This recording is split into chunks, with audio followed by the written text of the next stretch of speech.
para saan po ba talaga itong mga L-shaped flood barrier na nakita po natin sa mga kalsada nitong nakaraang bagyo?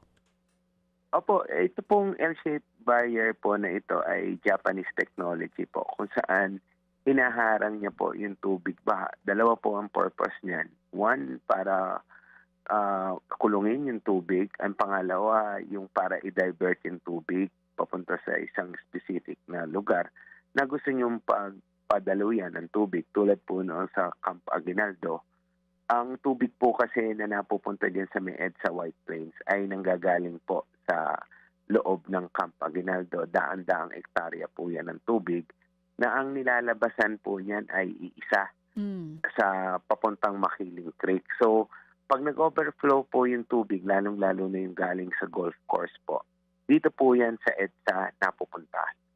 Dumadaan sa Gate 4, sa Gate 2, or bumubulwak po yan galing sa drainage.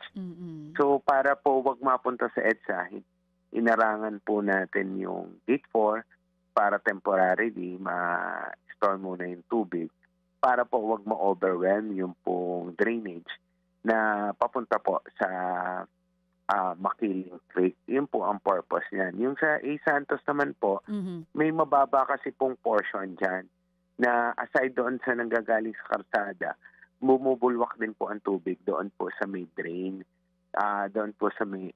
ang ginagawa po naman natin dyan ay meron po tayong pinipreposition dyan na mobile pump po na humihigop ng tubig para maibato paualis sa karsada. So, ang ginagawa po natin, kaya nakalagay po yun doon, ay kukulungin muna po natin yung tubig na bumubulwak nga po galing sa drainage para po wag na mapunta sa karsada at ma-pump out namin. So, hindi po iyan walang silbi na tulad ng sinasabi ng iba. It's just that ngayon lang po kasi nila nakita.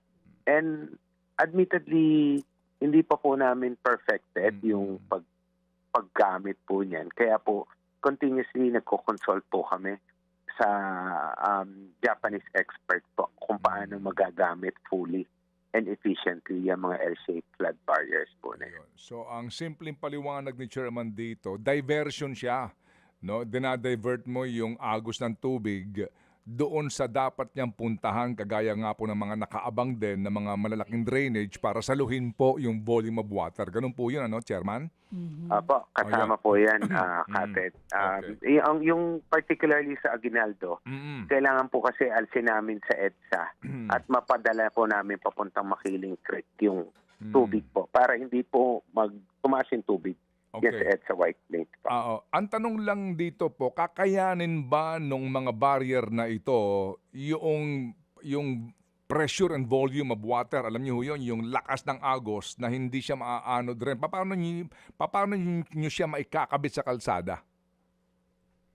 Ano po yan may patented technology nga po siya na yung bigat po ng tubig baha na kahit rumaragasa, yun po yung mismo nagpuput po ng pressure para po lumapat siya sa karsada, wag po siyang matangay at wag po siyang mawala sa pwesto. Ba?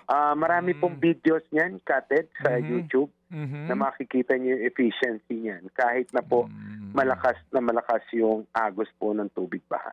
Mga kapatid, patuloy po kayong tumutok sa 105.9 True FM para sa totoong balita, impormasyon, music and entertainment. Mag-subscribe sa aming YouTube channel at podcast at sundan nyo kami sa Facebook, Instagram, X at TikTok sa True Network PH.